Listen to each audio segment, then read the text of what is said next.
A Fox News alert now, the White House firing back at Democrats, calling for Attorney General Sessions to resign, accusing him of meeting with the Russians to discuss the president's campaign. A White House official issued this statement to Fox in the last hour. This is the latest attack against the Trump administration by partisan Democrats. General Sessions met with the ambassador in an official capacity as the member of the Senate Armed Services Committee, which is entirely consistent with his testimony. It's no surprise Senator Al Franken is pushing this story immediately following President Trump's successful address to the nation. All right, here to react, Fox News senior judicial analyst Judge Napolitano. So we have a lot of different layers to this story, but yes. On the surface, two meetings.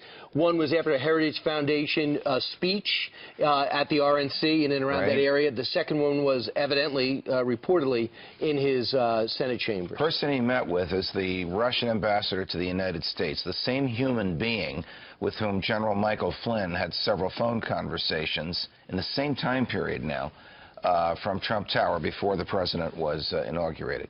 What's the problem with that? A federal act, a very old 1799 era federal act, but still the law, says that it is unlawful, it is a felony for a private person to meet with foreign government officials for the purpose of conducting their own foreign policy or interfering with the nation's foreign policy. Correct. The Logan Act. So if Jeff Sessions ran into the ambassador at a cocktail party at the Heritage Foundation and they had chit-chat, obviously there's no problem with that. If Jeff Sessions met with the ambassador to discuss foreign policy, but in Senator Sessions' then capacity as a member of the Senate Foreign Relations Committee, there's no problem with that.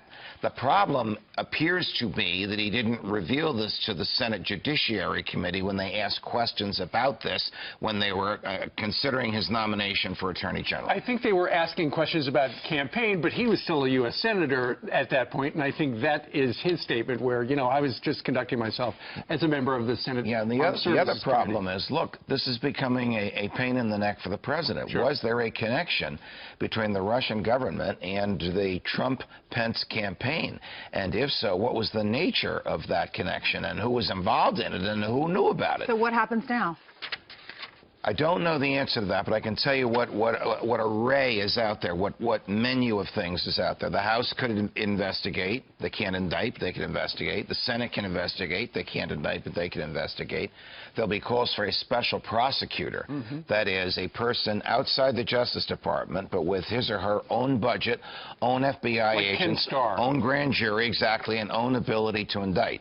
Guess who, under the statute, decides if we need a special prosecutor and appoints that person? Right. Jeff Sessions, the Attorney General. The only thing I said is, you remember when that report came out that there were multiple Trump officials who met with Russia, and they named 3, excuse me, and it turned out, they met consistently about the campaign, it turns out it was not true. Remember, Ryan Priebus got in trouble because he wanted the FBI to tell everyone what he knew? Yes. This could be something like that. I'm not sure. We are Donald Trump's presidency is still suffering from the presence of members of the Intelligence Committee who are trying to undermine him. I wrote my column about it today. It's before the Sessions stuff came out, and it addresses different leaks. But the leaks are substantial, fundamental, and profound, and now materially interfering with the presidency. His defense is, I was a senator at the time. It was my job to meet with these ambassadors. I was not part of the campaign. Yes. Prediction, he does not resign. He will appoint a special prosecutor. Judge, thank you.